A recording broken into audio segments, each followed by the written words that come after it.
मेरा नाम राजेश है और मेरे 2 बच्चे हैं। सारी जिंदगी मैंने अपने बच्चों को बहुत प्यार दिया। आखिरकार मैं बहुत बड़ा बिजनेसमैन था। अपने बच्चों को हर तरह की फैसिलिटीज और हर तरह की खुशी देकर मुझे बहुत सुकून मिलता था। आखिर ये सब कुछ मैं अपने बच्चों के लिए ही तो कर रहा था। कभी भी मैंने अपने बच्चों पर रोक टोक नहीं की थी। हमारे घर में ढेर सारे नौकर चाकर काम करते थे। ये बात तब की है जब मेरा बेटा अनुज 23 साल की उम्र का था और मेरी बेटी सौम्या 19 साल की थी। मेरी बेटी लंदन पढ़ने के लिए गई हुई थी, जबकि मेरा बेटा अपने ही शहर में रहकर अपनी पढ़ाई कंप्लीट कर रहा था, क्योंकि उसके दोस्त भी यहीं पर थे। मैं चाहता था कि अनुज जल्दी ही मेरी बराबरी पर आ जाए, मेरे काम को संभालने लगे, लेकिन अभी उसे अपनी जिंदगी को एंजॉय करना था। मैं अपने जवान बच्चों की जिंदगी में ज्यादा इंटरफेयर नहीं करता था। आखिरकार अब उनकी जिंदगी जीने की उम्र थी। वैसे भी उम्र गुजरने के बाद लोग अपने काम पर ही ध्यान देते हैं और फिर उनके पास जिंदगी एंजॉय करने का वक्त ही नहीं होता।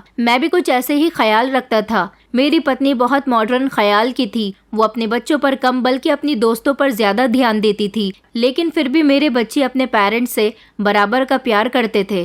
जिंदगी इसी तरह से बहुत खुशहाल गुजर रही थी। मेरी बेटी की पढ़ाई भी पूरी होने वाली थी और वो कुछ ही दिनों बाद ही इंडिया वापस आ रही थी। लेकिन अनुज अब आगे पढ़ना नहीं चाहता था। वो हमेशा अपने दोस्तों के साथ ही घूमता फिरता रहता था। कभी वो कहीं ट्रिप पर जाता तो कभी कई कई दिन तक अपने दोस्तों के साथ गायब रहता था। मैं उससे ज्यादा पूछताछ नहीं करता था, क्योंकि मैं भी ज्यादातर अपने काम में ही बिजी रहता था। ये काम मेरी पत्नी के थे कि बच्चे क्या करते हैं क्या नहीं करते, उन्हें इन बातों पर ध्यान रखना चाहिए, मगर वो तो हर बात से आजाद थी। हमारे घर में एक बहुत पुरानी नौकरानी कामिनी रहती थी। हम लोग कामिनी पर बहुत भरोसा करते थे, लेकिन अब वो बूढ़ी होने लगी थी। आखिरकार वो बहुत सालों से हमारे घर में काम कर रही थी। उसने हमारा नमक खाया था। वो हमेशा हमारे साथ वफादारी से पेश आती थी। उसकी 3 बेटियां थीं। 2 बेटियों की वो शादी कर चुकी थी। अब उसकी एक ही बेटी रह गई थी। एक बार उसने मुझसे कहा कि मालिक, मेरी बेटी घर में अकेली रहती है। मेरी बूढ़ी हड्डियों में अब इतनी जान नहीं रही कि मैं घर के काम कर सकूं। मैं चाहती हूँ कि मेरी बेटी को भी आप नौकरी पर रख लो, उसे भी कुछ पैसे दे दिया करो। आखिर उसकी भी तो एक दिन शादी होगी। आप तो जानते हो कि मेरा पति इस दुनिया में नहीं है। मुझे ही अपनी बेटियों की शादी करनी है, उनका अच्छा बुरा देखना है। मैं अपनी 2 बेटियों की शादी तो आपकी मेहरबानी से कर चुकी हूँ, लेकिन अभी मेरी एक बेटी रह गई है। अब मैं चाहती हूँ कि मैं यहाँ आकर अपनी बेटी को सारे काम समझा दूँ। मैं तो थोड़े बहुत काम कर लिया करूँगी, मगर मेरी जगह मेरे बदले के सारे काम मेरी बेटी कर लिया करेगी। आपको जिस तरह कभी मुझसे कोई शिकायत नहीं मिली, इसी तरह मेरी बेटी भी आपको कभी किसी शिकायत का मौका नहीं देगी। कामिनी की बात सुनकर मैं हंसने लगा था। मैंने उससे कहा था कि तुम्हें फिक्र करने की जरूरत नहीं है। तुम यहाँ काम पर अपनी बेटी को बेझिझक लेकर आ सकती हो और जितने पैसे तुम्हें यहाँ पर मिलते हैं उससे ज्यादा हम तुम्हारी बेटी को देंगे। मेरी बात सुनकर वो बेफिक्र हो गई थी और अगले ही दिन वो अपनी बेटी को मेरे बंगले में काम पर लेकर आ गई थी। मैंने उसकी बेटी को देखा था। वो बहुत खूबसूरत थी और कम उम्र भी थी। उसके चेहरे से मासूमियत साफ नजर आ रही थी। वो घर में आते ही सबसे पहले मेरा आशीर्वाद लेने के लिए मेरे कमरे में आई थी, क्योंकि कामिनी मुझे अपना माई बाप मानती थी। उसके पति के मरने के बाद से ही वो हमारे घर पर नौकरी कर रही थी और हमने उसका बहुत साथ दिया था। उसने अपनी बेटी को हमारे घर के सारे उसूल, काम काज सब कुछ बहुत अच्छी तरह से समझा दिया था। बाकी और नौकरों पर भी वो निगरानी किया करती थी। उसने अपनी बेटी को मेरी पत्नी से भी मिलवाया था। मेरी पत्नी उसे देखकर बहुत खुश हुई थी। उसकी बेटी को हमारे घर में काम करते हुए अब काफी दिन हो गए थे। उन्हीं दिनों हमारे घर में नौकरों के लिए काम बहुत बढ़ गया था, क्योंकि मेरी बेटी घर वापस आने वाली थी। उसके आने की खुशी में मैंने घर में एक बहुत बड़ी पार्टी अरेंज की थी, जिसमें मैंने अपनी बेटी की स्कूल की और कॉलेज की सारी फ्रेंड्स को बुलाया था और उसमें हमारे काफी सारे रिश्तेदार और बिजनेस पार्टनर्स भी आए हुए थे। मेरी बेटी का वेलकम बहुत धूमधाम से किया गया था। वो हम सबको देखकर बहुत खुश हुई थी और पार्टी भी अच्छी तरह से निपट गई थी। मेरा बेटा भी अपनी बहन के आने पर बहुत खुश था। उसने उसे अगले ही दिन ढेर सारी शॉपिंग करवाई थी। मेरी बेटी जब कामिनी से मिली तो उसने अपनी बेटी की मुलाकात मेरी बेटी से करवाई थी, जिसे देखकर मेरी बेटी बहुत खुश हुई थी। कंगना की आदत सौम्या को बहुत पसंद आई थी, इसलिए उसने उसे अपनी पर्सनल नौकरानी बना लिया था, जो सिर्फ मेरी बेटी के ही काम करे। घर के बाकी के कामों के लिए सौम्या ने बाकी नौकरों से कह दिया था, लेकिन कंगना को उसने सिर्फ अपने लिए ही ट्रेन करना शुरू कर दिया था, क्योंकि जब से मेरी बेटी घर आई थी तभी से उसके दोस्त उससे मिलने के लिए आ रहे थे। तो कभी वो उनके साथ घूमने के लिए जाती थी, तो कभी उसके सारे दोस्त इकट्ठा होकर घर में पार्टी करने के लिए आ जाया करते थे। इस दौरान मेरी बेटी के सारे ही काम कंगना करती थी, क्योंकि कंगना मेरी बेटी को बहुत समझदार लगी थी। वो उसके दोस्तों के सामने बिल्कुल भी नौकरों के जैसे बेवकूफ़ी वाली हरकत नहीं करती थी, बल्कि बहुत संभलकर और समझदारी से उन सबके सामने आती थी। सौम्या का हर छोटा बड़ा काम कंगना ही किया करती थी और धीरे धीरे उन दोनों के बीच में दोस्ती भी हो गई थी, क्योंकि जब मेरी बेटी घर में होती तो वो अपने आप को बोर महसूस करती थी, इसलिए वो कंगना के साथ बातें करने के लिए बैठ जाती थी। मेरी बेटी अब जवान हो रही थी, लेकिन उसकी माँ को इस बात का होश नहीं था। तभी तो मेरी बेटी को कंगना से दोस्ती करनी पड़ गई थी, ताकि घर में रहकर वो बोरियत महसूस न कर सके। मैंने देखा था, एक मेरी बेटी का भाई था जो घर आता तभी अपनी बहन के साथ थोड़ी बहुत हंसी मजाक कर लिया करता था, वरना वो तो ज्यादातर अपने दोस्तों में ही बिजी रहता था। रात को देर से घर आता और दूसरे दिन दोपहर को सोकर उठता था। कामिनी की बेटी बिल्कुल अपनी माँ पर गई थी। जिस तरह से कभी कामिनी ने हमारे घर में काम के अलावा फालतू चीजों पर ध्यान नहीं दिया था, इसी तरह से उसकी बेटी भी थी। वक्त इसी तरह से गुजरता जा रहा था। जिंदगी में किसी तरह की कोई परेशानी नहीं थी। मैं हर तरफ से बहुत सुकून की जिंदगी गुजार रहा था, क्योंकि मेरे घर में और बिजनेस में बहुत सुख शांति थी। लेकिन फिर एक दिन ऐसा हवा का झोंका आया जिसने मेरे दिल के सुकून को बर्बाद करके रख दिया था। लगभग 2-3 दिन गुजर गए थे। मेरी बेटी मेरे कमरे में शिकायत करने आई और कहने लगी कि डैड देखिए ना, कंगना काम पर नहीं आ रही है। आपको पता है, जिस दिन से मैं इस घर में आई हूँ मुझे कंगना के ही काम की आदत हो गई है। कामिनी आंटी कहती हैं कि उसकी तबीयत ठीक नहीं है। मैंने उनसे कहा है कि आप उसका अच्छे डॉक्टर से ट्रीटमेंट करवाइए, ताकि वो जल्द से जल्द ठीक हो जाए और घर पर वापस आ जाए। मुझे उसकी बहुत बुरी आदत हो गई है। मुझे दूसरी नौकरानियों के हाथ से अपना कोई काम पसंद नहीं आ रहा। मैंने उसी समय कामिनी को बुलाया था और उससे पूछा था कि तुम्हारी बेटी को क्या हुआ। कामिनी की आंखों में आंसू थे। वो कहने लगी कि पता नहीं मालिक, मेरी बेटी को क्या हो गया। 3 दिन से बुखार में जल रही है, डरी डरी सी है, बहुत अजीब अजीब सी हरकतें कर रही है, डॉक्टर के पास जाने के लिए तैयार नहीं है। मैंने उससे कहा तो फिर मैं तुम्हारे घर डॉक्टर भेज देता हूँ। कामिनी कहने लगी कि नहीं मालिक, कंगना मेरी कोई बात सुन ही नहीं रही है। तो सौम्या कहने लगी कि आंटी अगर ऐसी ही बात है तो मैं आपके साथ चलती हूँ। मैं कंगना को समझाऊंगी और कहूंगी कि वो अस्पताल चले और डॉक्टर से अपना ट्रीटमेंट करवाए। मगर कामिनी ने इनकार कर दिया था और कहा था कि उसकी बेटी रो रो कर अपना बुरा हाल कर रही है। अगर उन्होंने जबरदस्ती उसका डॉक्टर से ट्रीटमेंट करवाने की कोशिश की तो वो और ज्यादा परेशान हो जाएगी। लेकिन फिर भी मैंने उसे समझाया था कि तुम अपनी बेटी को समझाने की कोशिश करो, आखिर वो कब तक बीमार रहेगी। ज्यादा तबीयत बिगड़ गई तो लेने के देने पड़ सकते हैं। शायद घर जाने के बाद कामिनी ने अपनी बेटी से डॉक्टर के यहाँ जाने की जबरदस्ती की होगी और उससे पूछा होगा कि आखिर उसे क्या परेशानी हो रही है, वो क्यों ऐसी हरकतें कर रही है, उसकी तबीयत क्यों खराब है। अगले ही दिन मेरी बेटी और मेरी पत्नी शॉपिंग पर गई हुई थी। दोपहर 1 बजे का टाइम हो रहा था। मैं उस दिन ऑफिस नहीं गया था, क्योंकि उस दिन कोई फेस्टिवल था।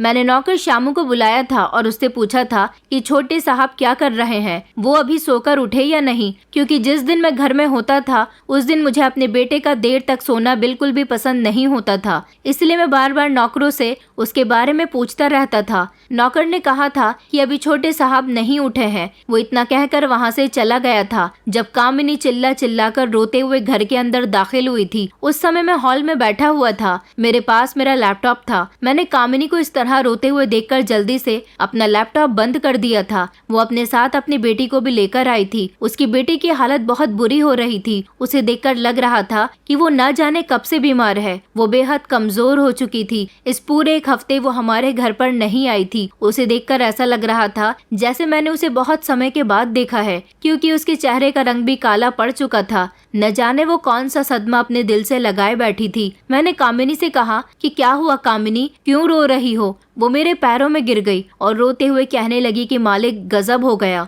मेरा सब कुछ बर्बाद हो गया, मेरी बेटी की जिंदगी तबाह हो गई। मैंने अपने पैर उसके हाथों से छुड़ाए थे और उसे कहा था कि अब बताओ भी क्या हुआ है, इस तरह शोर मचाने की क्या जरूरत है, और रोना बंद करो और तसल्ली से बताओ कि क्या हुआ है। उसके शोर मचाने पर घर की और 2-3 नौकरानियां अभी वहां आकर खड़ी हो गई थी। वो कहने लगी कि मालिक मेरी बेटी की इज्जत के साथ खिलवाड़ हुआ है। उसकी बात सुनकर तो मेरे होश ही उड़ गए थे। मैंने कहा ये तुम क्या कह रही हो? उसने अपनी बेटी का हाथ पकड़कर मेरे आगे किया और कहने लगी कि देखो इसकी हालत इसी वजह से हुई है क्योंकि इसकी इज्जत के साथ खेला गया है। मैंने कहा कौन है वो इंसान जिसने तुम्हारी बेटी की यह हालत की है? बताओ मुझे, मैं उसे छोड़ूंगा नहीं। वो कहने लगी कि मालिक, मैं आपके आगे हाथ जोड़ती हूँ, मेरी बेटी को इंसाफ जरूर देना। इसके साथ ज्यादती करने वाला इंसान कोई और नहीं बल्कि आपका बेटा है। छोटे साहब ने इसे कहीं मुंह दिखाने लायक नहीं छोड़ा। जब उसने मुझे ये बात कही तो उसके शब्द मेरे कानों को चीर कर मेरे दिमाग तक पहुंचे थे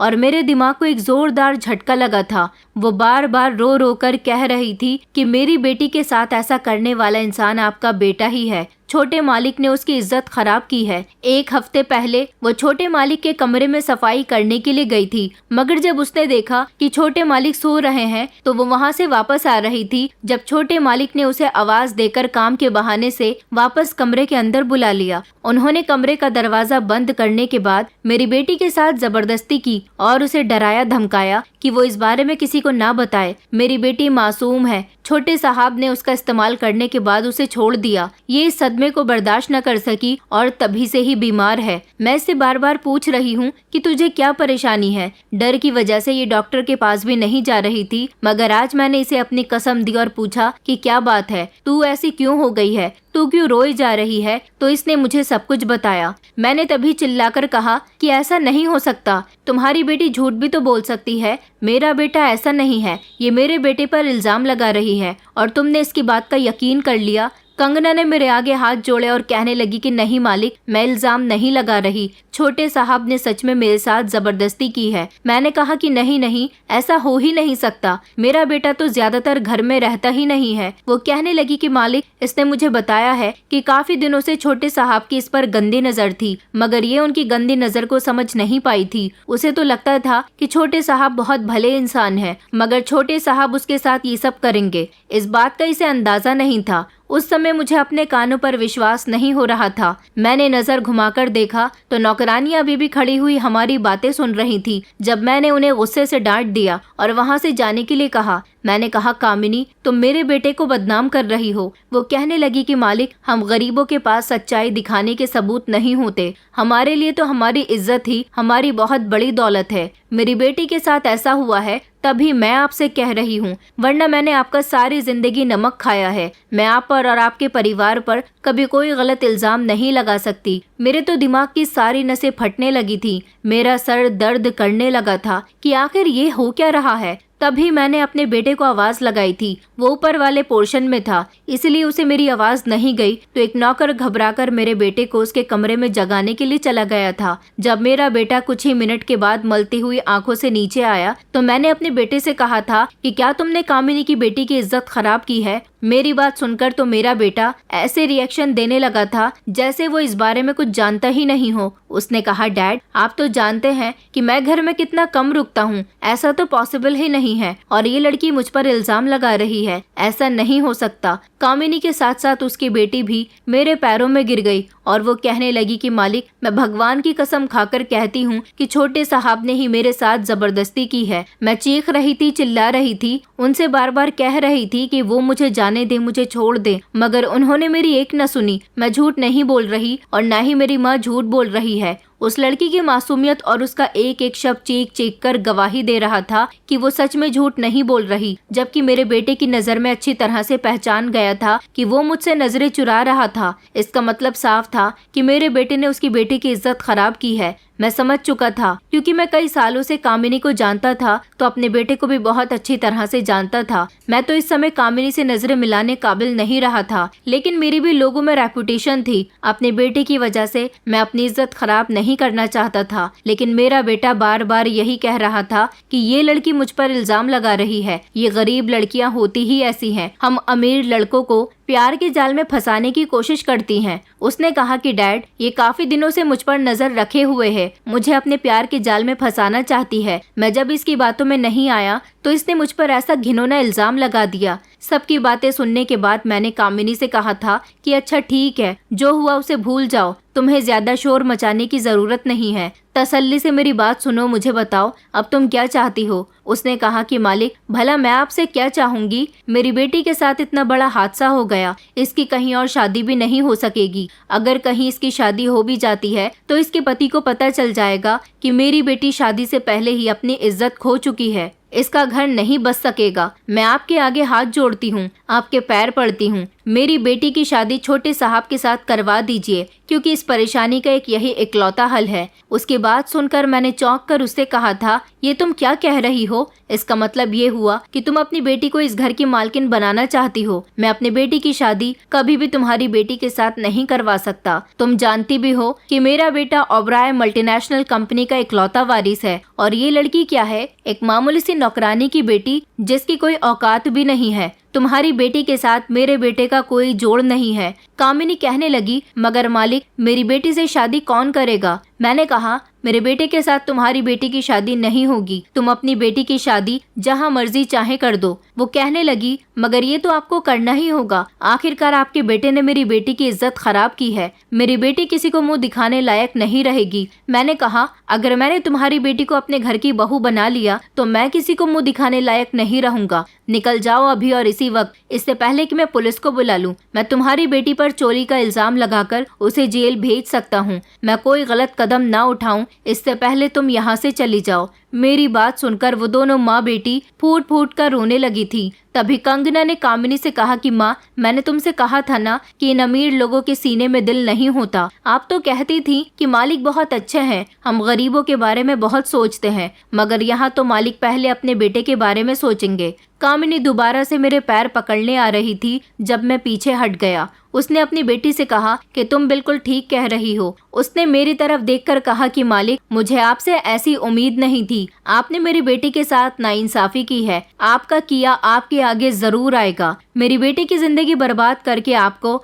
और आपके बेटे को क्या मिला? मैं तो गरीब औरत हूँ, ये सब कुछ झेल जाऊंगी, मगर आप तो अमीर आदमी हो। जब एक दिन यही सब कुछ आपकी बेटी के साथ होगा तो आपसे बर्दाश्त भी नहीं होगा। तब आपको मेरी तकलीफ का अंदाजा होगा कि मैं अपनी बेटी की परेशानी से कितनी बड़ी तकलीफ से गुजर रही हूँ। आप दोनों ने मेरी बेटी के साथ अच्छा नहीं किया, एक दिन आपकी बेटी के साथ भी ऐसा ही होगा। आपको मेरी बद्दुआ जरूर लगेगी। ये कहकर वो रोती हुई मेरे घर से निकल गई थी, मगर मुझे उस पर बहुत अफसोस हो रहा था। उनके जाने के बाद मेरा बेटा कहने लगा कि डैड, कामिनी आंटी और उनकी बेटी की सारी हकीकत आज आपके सामने खुलकर आ गई। इसलिए तो कहते हैं कि नौकरों को ज्यादा सर पर चढ़ाकर नहीं रखना चाहिए। तभी मैं पीछे पलटा और मैंने अपने बेटे के गाल पर एक जोरदार थप्पड़ मार दिया था। मैंने उससे कहा कि सच क्या है ये मैं बहुत अच्छे तरीके से जानता हूँ। मुझे शर्म आती है तुम्हें अपना बेटा कहते हुए। मैंने आज तुम्हें बचा लिया सिर्फ इसलिए क्योंकि मैं उसकी बेटी को अपने घर की बहू नहीं बना सकता था। दिख तो मुझे भी रहा है कि मैंने कंगना के साथ नाइंसाफी की है और तुमने उसकी इज्जत खराब की है। तुम्हारे पास अभी भी वक्त है, सुधर जाओ। ये तुम्हारी पहली और आखिरी गलती होनी चाहिए, और आगे तुमसे किसी भी तरह की कोई गलती हुई तो मैं तुम्हें घर से निकाल दूंगा। मेरा बेटा अपना गाल पकड़कर खामोशी से वहाँ से चला गया था, क्योंकि वो समझ गया था कि मैंने सारा सच जानते हुए भी अपने बेटे की ही साइड ली थी। सारी रात में सुकून से सो नहीं सका था। मुझे कामिनी और उसकी बेटी की फिक्र हो रही थी। मुझे मन ही मन बहुत अफसोस हो रहा था कि मैंने उनके साथ बहुत गलत किया। वो तो मुझे ही अपना सब कुछ मानती थी, तभी तो बड़ी उम्मीद के साथ यहाँ अपनी बेटी का इंसाफ करवाने के लिए आई थी। मेरी बेटी और पत्नी जब घर पर आई तो उन्होंने मुझसे कामिनी और कंगना के बारे में पूछा था। मैंने उनसे कह दिया था कि वो दोनों यहाँ से काम छोड़कर जा चुकी हैं। इसके अलावा मैंने अपनी पत्नी और बेटी को कुछ भी नहीं बताया था। मेरी पत्नी तो खामोश हो गई थी, लेकिन मेरी बेटी ने काफी दिनों तक उन दोनों के बारे में पूछा था। वक्त इसी तरह से गुजरता गया था। मेरा बेटा भी धीरे धीरे संभल गया था, क्योंकि मैंने उसको सुधारने में बहुत मेहनत की थी। मैंने उसके दोस्तों के साथ उठना बैठना, घूमना फिरना सब कुछ बंद करवा दिया था और उसे अपने बिजनेस में ध्यान देने के लिए कहा था। उस दिन जो कुछ भी हुआ था ये सब मेरी पत्नी और बेटी को नहीं पता था। मेरा बेटा भी मेरे सामने आता तो बहुत शर्मिंदा होता था। 3 साल कैसे गुजर गए कुछ पता ही नहीं चला था। शुरू में तो मुझे कामिनी और कंगना की बहुत कमी महसूस हुई थी,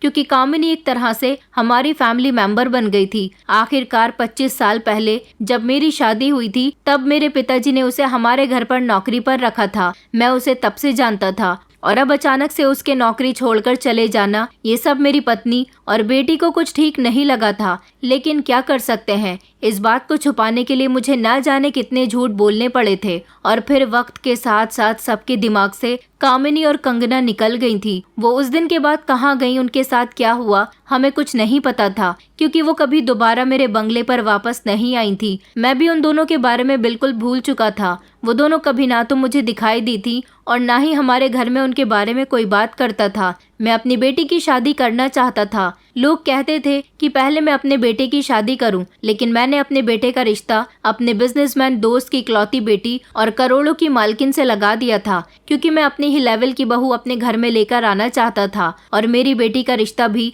मैं ऐसे ही घर में करना चाहता था जो लोग हमारे लेवल के हों। फिर फाइनली मेरी बेटी के लिए भी एक ऐसा ही रिश्ता मिल गया था। मेरी बेटी के ससुराल वाले तो यूरोप में रहते थे, लड़का अकेला ही यहाँ रहता था और अपना सारा बिजनेस वो अकेला ही संभाल रहा था। मुझे वो बहुत पसंद आया था। उसके पेरेंट्स उन दोनों की शादी करवाने के बाद वापस यूरोप चले गए थे, मगर मेरी बेटी और दामाद इसी शहर में रहते थे। कभी कभी मेरे दामाद का यूरोप आना जाना लग जाता था। जब वो यूरोप जाता था तो उसे वहाँ का भी बिजनेस संभालना होता था, क्योंकि उसके डैड ने वहाँ पर भी एक अपनी मल्टीनेशनल कंपनी खोली हुई थी। वो अपने पेरेंट्स का इकलौता बेटा था, इसलिए उस पर चारों तरफ की जिम्मेदारी थी। मेरी बेटी अपनी ससुराल में बहुत खुश रह रही थी। मैं भी बेफिक्र था कि मेरी बेटी को अच्छी ससुराल मिल गई थी, जहाँ पर वो राज कर रही थी। धीरे धीरे मेरी बेटी की शादी को 8 महीने गुजर गए थे। अब मैं 2 महीने बाद अपने बेटे की भी शादी करने वाला था। सब कुछ बिल्कुल ठीक चल रहा था जब एक दिन मेरी बेटी रोते हुए घर आई थी।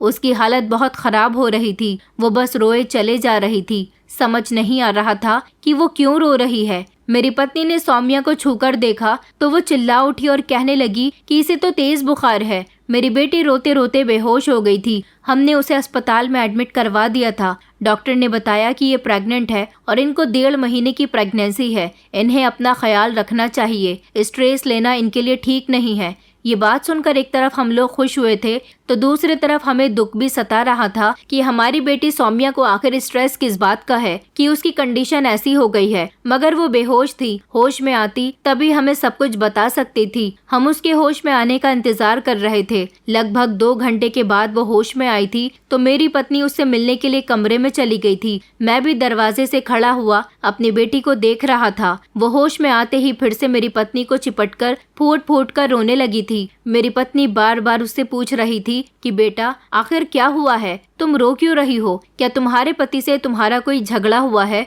मगर वो तो इस समय यूरोप में है। बताओ भी क्या बात है बेटा, हम तुम्हारी वजह से बहुत परेशान हो रहे हैं। फिर मेरी बेटी ने एक ऐसी सच्चाई अपनी माँ को सुनाई थी जो मैं भी दरवाजे से खड़ा हुआ सुन रहा था। लेकिन मुझे वो सब सुनने के बाद ऐसा महसूस हो रहा था जैसे मेरे पैरों के नीचे जमीन ही नहीं है। मुझे अपने कानों पर विश्वास नहीं हो रहा था। मुझे चारों तरफ से बिजली कड़कती हुई नजर आ रही थी। मुझे अपनी जिंदगी बुरी लगने लगी थी। मुझे खुद से अब नफरत महसूस होने लगी थी। मेरी बेटी रोते हुए बता रही थी कि पिछले 2 महीने से उसके घर में मौजूद एक नौकर उसे बहुत परेशान कर रहा है। एक दिन मेरी बेटी अपने कमरे में आराम कर रही थी जब वो नौकर जबरदस्ती उसके कमरे में घुस आया। उसने कमरे का दरवाजा बंद कर लिया और उसके साथ जबरदस्ती की। मेरी बेटी अपने आप को उससे बचा नहीं सकी थी। वो नौकर मेरी बेटी की इज्जत खराब कर चुका था। मेरी बेटी ने उसे धमकी दी थी कि वो सबको उसके बारे में बता देगी, लेकिन उसने उल्टा मेरी बेटी को ही धमका दिया था। उसने कहा था कि अगर आपने ऐसा कुछ भी करने की कोशिश की तो मैं आप पर इल्जाम लगा दूंगा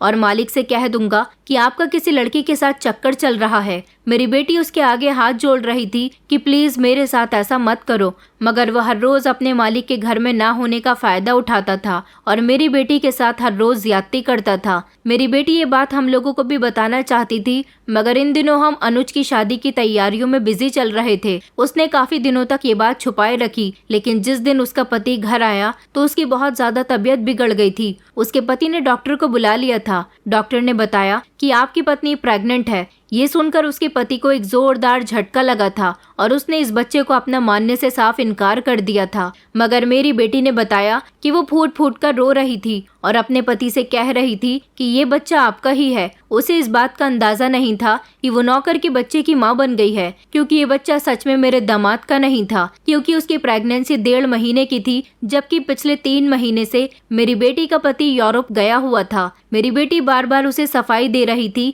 कि ये बच्चा सिर्फ और सिर्फ आपका है, लेकिन मेरा दामाद लगातार यही कह रहा था कि ये बच्चा कहीं से कहीं तक भी मेरा नहीं हो सकता। मैं पिछले 3 महीने से यहाँ पर नहीं हूँ और तुम्हारी प्रेगनेंसी 1.5 महीने की है। इस बीच 1.5 महीने में तुम किसके साथ रंगरलियां मनाती रही हो, ये तो तुम ही जानती हो। मैंने तो कभी तुम पर शक भी नहीं किया। मुझे क्या पता था कि तुम मेरी पीठ पीछे मुझे धोखा दे रही हो। अपने पति की सारी बात सुनने और समझने के बाद मेरी बेटी को याद आया था कि इस बच्चे का असल बाप कौन है। मेरी बेटी ने अपने पति को सब कुछ बता दिया था, मगर उसके पति ने उसकी किसी भी बात पर यकीन नहीं किया था। उसने कहा था कि अब अपनी सच्चाई को छुपाने के लिए तुम सारा इल्जाम घर के नौकर पर लगा रही हो। ये नौकर हमारे घर पर पुराना नौकर है, हम इस पर बहुत भरोसा करते हैं, भला वो तुम्हारे साथ ऐसा कभी नहीं कर सकता। मेरी बेटी जोर जोर से रो रही थी। वो चीख चीख कर कह रही थी कि उसके साथ ये सब कुछ नौकर ने ही किया है। जब नौकर भी वहाँ आ गया था और मेरे दामाद ने नौकर से सवाल किया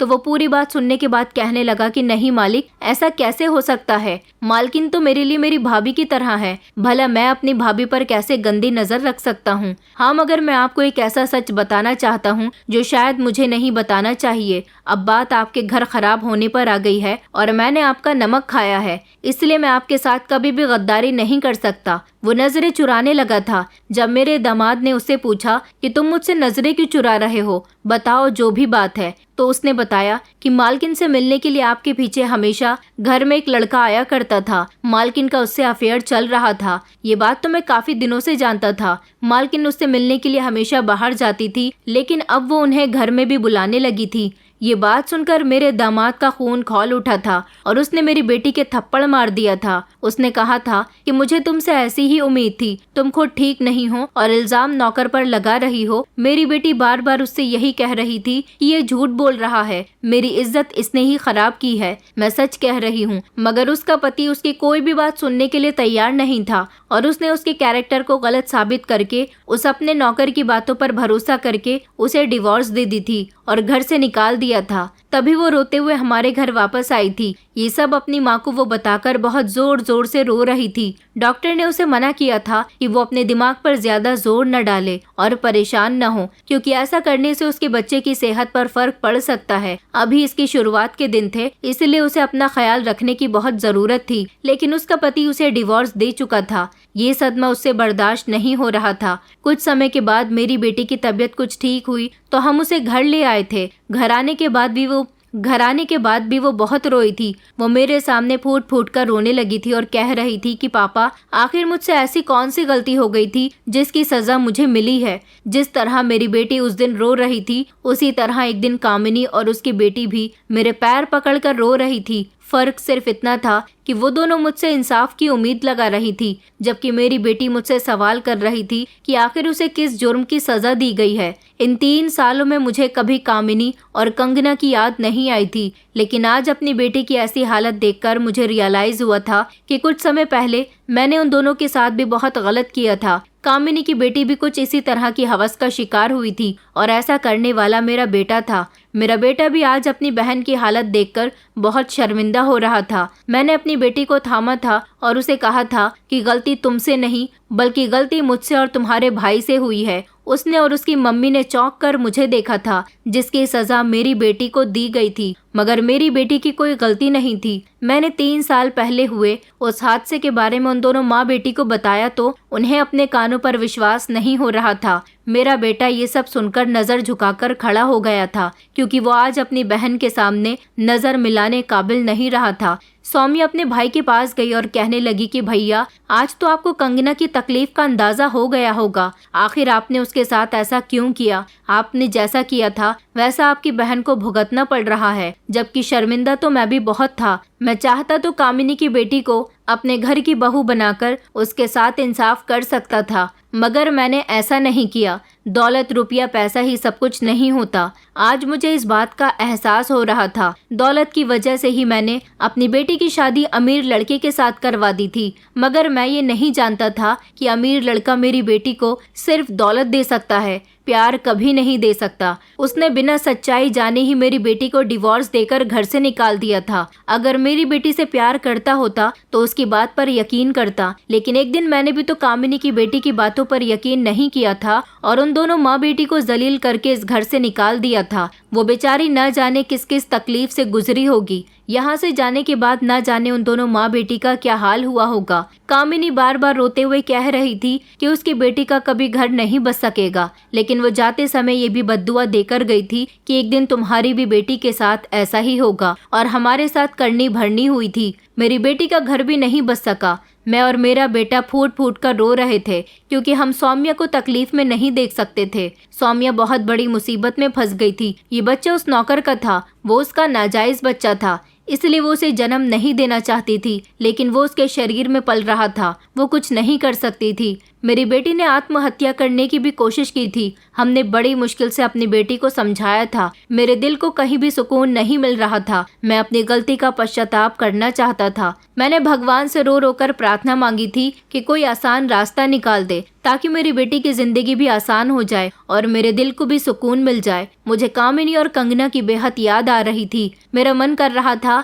कि वो दोनों मेरे सामने आ जाएं और मैं उनसे माफी मांग लूं। जिस तरह एक दिन वो दोनों मेरे पैरों में गिरकर मुझसे इंसाफ की गुहार लगा रही थी, इसी तरह मैं उन दोनों के पैरों में गिरकर उनसे कहूं कि वो मुझे माफ कर दें, ताकि मेरी बेटी जिस परेशानी से जूझ रही है वो भी उस परेशानी से निकल जाए। मैंने बड़ी मुश्किल से उन दोनों को ढूंढ निकाला था क्योंकि वो अपना पुराना घर छोड़कर कहीं चली गई थी। वहाँ के लोगों ने बताया था कि उन्होंने वो मोहल्ला ही छोड़ दिया था, लेकिन फिर मैंने अपने कुछ आदमियों को उनको ढूंढने के काम पर लगा दिया था और फिर कुछ समय के बाद मैं इस काम में कामयाब रहा था। जब मुझे मेरे आदमियों ने कामिनी के घर का पता बताया तो मैं फौरन ही वहाँ पर चला गया था और वहाँ जाकर मैंने उन दोनों माँ बेटी के पैर पकड़कर उनसे माफ़ी मांगी थी। मैंने देखा था कि उन दोनों की हालत बहुत ख़राब थी क्योंकि वो बेचारी बड़ी मुश्किल से अपना गुजारा कर रही थी। कामिनी बहुत बीमार थी, मुझे माफ़ नहीं कर रही थी, मगर उसकी बेटी ने कहा कि माँ, मालिक को माफ़ कर दो। उनको अपनी गलती का एहसास हो गया क्योंकि मैंने उनको सब कुछ बता दिया था कि तुम्हारे साथ जो हुआ